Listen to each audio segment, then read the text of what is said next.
Gender समानता के लिए जब भी हम जमीनी स्तर पर काम करते हैं तो चुनौतियों की एक बहुत बड़ी लिस्ट होती है। चुनौतियों का जैसे ही हम समाज की जो बनी बनाई परंपराएं हैं, रूढ़िवादिता है, उससे हटके हम जब भी कुछ करने की बात करेंगे तो निश्चित ही कि वो हलचल होगी। ठहरा हुआ जो पानी है उसमें जब भी हम एक छोटा सा भी पत्थर डालेंगे तो उसमें हलचल मचेगी और फिर वो चुनौतियां आएंगी। तो चुनौतियों की अगर हम लिस्ट देखें तो चुनौतियां बहुत सी होती हैं। घर से ही चुनौतियां शुरू हो जाती हैं कि अब तुमने ये क्या कहना शुरू कर लिया। ये तो ऐसा हमेशा से होता आया, ऐसा ही चलता है।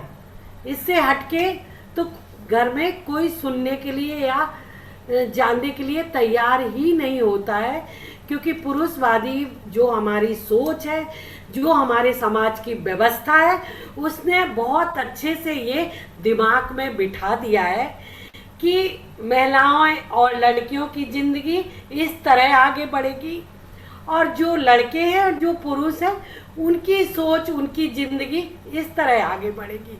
और वो अच्छे से उनके दिमाग में बैठ गई है, वो सिखाने की ज़रूरत नहीं है।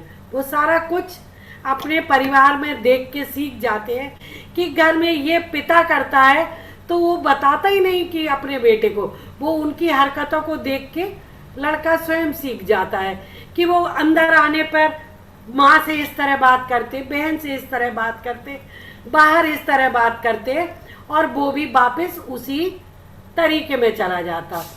तो जब भी हम समानता की बात करते हैं, निर्णयों में भागीदारी की बात करते हैं, डर और झिझक को ख़त्म करने की बात करते हैं, जब भी हम एक महिला को इंसानी दर्जा देते हुए उसके हक और अधिकारों की बात करते हैं, जब भी हम उसके ऊपर हो रही विभिन्न तरीके की हिंसा के लिए आवाज़ करते हैं, उनको तैयार करते हैं, तो वो होगा, वो चुनौतियां आएंगी। और हम लोग जब फील्ड में और समाज में बदलाव के लिए जाते हैं तो एक तरह से हम भी उन चुनौतियों को सामना करने के लिए सोचते ही है कि ये चुनौतियां आएंगी, हमें अपने आप की भी तैयारी करना होती है।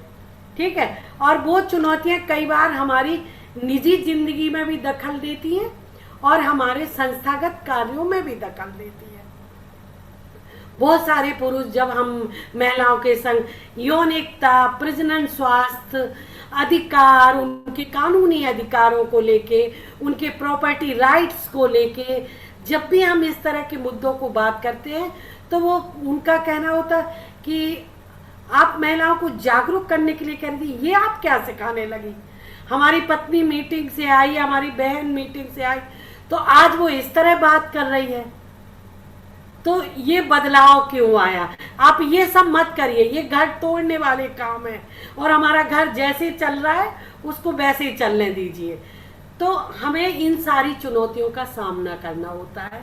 हमें अपने तरीके से उन पुरुषवादी सोच के पुरुषों को भी समझाना पड़ता है और उन महिलाओं को जो पीछे ना हटे, उनकी बार बार उनके ऊपर कई तरीके से दबाव आने पर उनको भी वापस फिर उसी धारा में जोड़ना पड़ता है।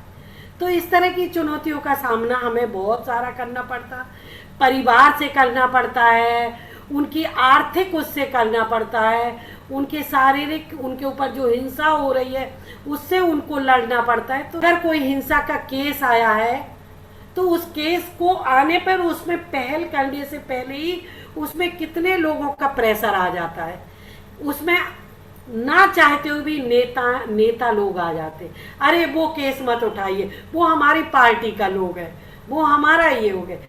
तो हमें एक व्यक्ति से चुनौती नहीं लड़ना है, हमें दबंगों से चुनौती आती है, हमें परिवार से चुनौती आती है, हमें समाज के ठेकेदारों से चुनौती आती है जिन्होंने सामाजिक बदलाव का ठेका लिया होता है। हमें जातिगत जो बहुत अपने आप को सवर्ण समझते उनसे आता है, हमें धर्म के ठेकेदारों से बहुत आता है कि जब हम मुस्लिम वर्ग के साथ काम कर रहे हैं, हम विभिन्न जातियों के साथ काम कर रहे हैं, तो कहते हैं आप क्या जानो हमारे बारे में, आप क्या जानते हो हमारे धर्म के बारे में, आप ये धर्म के खिलाफ क्या काम कर रहे हो? तो हमारे यहाँ ठेकेदारों की कमी नहीं है, हमारे यहाँ पुरुषवादी सोच के लोगों की कमी नहीं है, पर हमें उन चुनौतियों का सामना करना पड़ेगा, क्योंकि हम चाहते हैं कि समाज में बदलाव हो, औरतें भी समानता के साथ, निडरता के साथ, अपने निर्णयों के साथ अपनी जिंदगी जी सकें। तो उसके लिए हम विभिन्न मंचों पर अपने छोटे छोटे कदमों को लेकर अपनी महिलाओं को सशक्त बनाते हुए उनको आगे करते हुए बढ़ते हैं। चाहे मनरेगा के काम में औरतों की भागीदारी हो, उनका काम सिर्फ मिट्टी खोदना नहीं हो, अगर कोई औरत पढ़ी लिखी है तो वो भी मेट का काम कर सकती है, वो भी लिखा पढ़ी का काम कर सकती है, हम उनको वो काम क्यों नहीं दे रहे हैं? तो वहां आवाज उठाना, औरतों को कम मजदूरी देना, ज्यादा काम लेना, हम वहां उनके साथ आवाज उठा रहे हैं। हम लड़कियों को क्यों वो एजुकेशन ले जो उन्हें बाहर ना निकलने दे? क्यों आज माँ बाप उनको ऐसे विषय में एडमिशन नहीं देते जहाँ उनको कोचिंग जाना पड़े, जहाँ उन्हें देर तक आना पड़े? वहाँ लड़कियों को जागरूक करते हैं कि मिल के आवाज उठाओ। आप सिर्फ शिक्षा सिर्फ इसलिए नहीं ले रहे हो कि लड़के वालों से कह दो कि हमारी लड़की 12th है, हाई स्कूल है। हम शिक्षा इसलिए ले रहे हैं कि हम अपना भविष्य खुद बनाएं, अपना फ्यूचर खुद तय करें। तो वो क्या हो सकती है, उसके लिए हमें क्या विषय पढ़ना चाहिए।